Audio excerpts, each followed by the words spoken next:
नमो बुद्धाय साथियों। अभी तक हम सब लोगों ने पढ़ा कि पृथ्वी अपनी धुरी पर चक्कर लगा रही है, वो घूम रही है।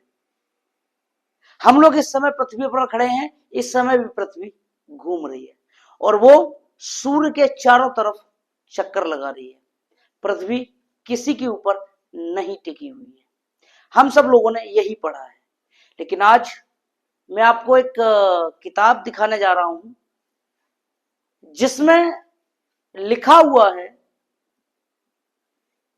कि पृथ्वी को धारण करने वाला कोई और नहीं, शेषनाग है। नागों के राजा शेषनाग पृथ्वी को अपने सिर पर धारण किए हुए हैं। और उसमें लिखा है, एक सूत जी है कोई जो भगवान राम के अश्वमेध यज्ञ की कहानी सुनना चाह रहे हैं, तो वो कह रहे हैं कि शेष जी, मैंने आपके मुख से बहुत सारी घटनाओं के बारे में सुना है। प्रलय, उसमें लिखा है सृष्टि और प्रलय आदि के विषय की बहुत सारी बातें सुनी है।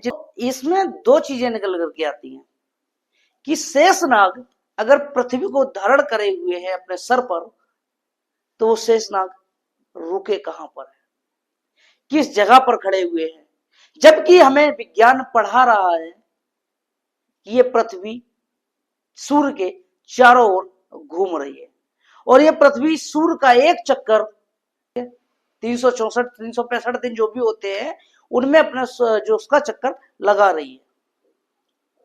तब ये समझ नहीं आता कि वो शेषनाग जी अपने सिर पर कहां पृथ्वी को रख के खड़े हुए हैं, और जो व्यक्ति पृथ्वी को अपने ऊपर रखे हुए है उस व्यक्ति, उस शेषनाग के का आकार कितना बड़ा होगा, सोच के देखिए।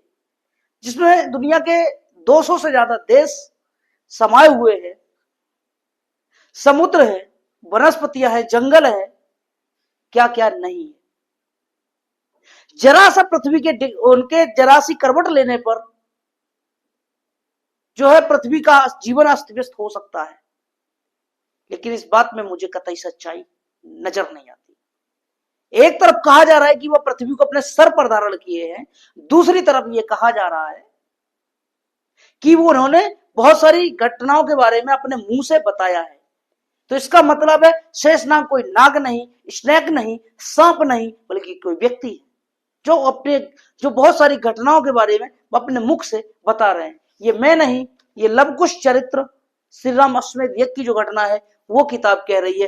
किताब का ये देखिए, ये किताब गीता प्रेस गोरखपुर से प्रकाशित है। ये देख सकते हैं आप। इस पुस्तक के माध्यम से ये दो प्रश्न बन रहे हैं। मैं नहीं कह रहा, सच को थोड़ा तर्क की कसौटी पर देखिए कि जो व्यक्ति पृथ्वी को धारण किए होगा उसके बराबर पहले तो पहुंचा कौन, जिसने उनके मुख से घटनाओं के बारे में सुना।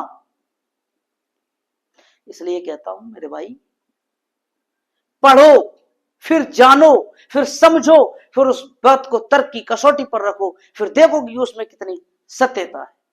तब जाकर के आपको पता चलेगा कि इन चीजों में, इन बातों में कितनी सच्चाई है। सच को अगर जानना है तो सबसे पहले आपको पढ़ना पड़ेगा और पढ़ने के बाद उसको तर्क की कसौटी पर कसना भी पड़ेगा। फिर पता चलेगा इस बात में कितनी सच्चाई है। जब आपको लग जाए कि ये बात सही है तो सही है, गलत है तो गलत है। साथियों, इसको अन्यथा न लें, विद प्रूफ के मैं दिखा रहा हूं। अब या तो विज्ञान झूठा है या फिर धर्म झूठा है, दो में से एक चीज झूठी है। साथियों, कमेंट करके बताइए क्या गलत है, धर्म या विज्ञान, या ये किताब या विज्ञान, या मैं या किस किताब को लिखने वाले व्यक्ति गलत है। नमो बुद्धाय, जय भीम।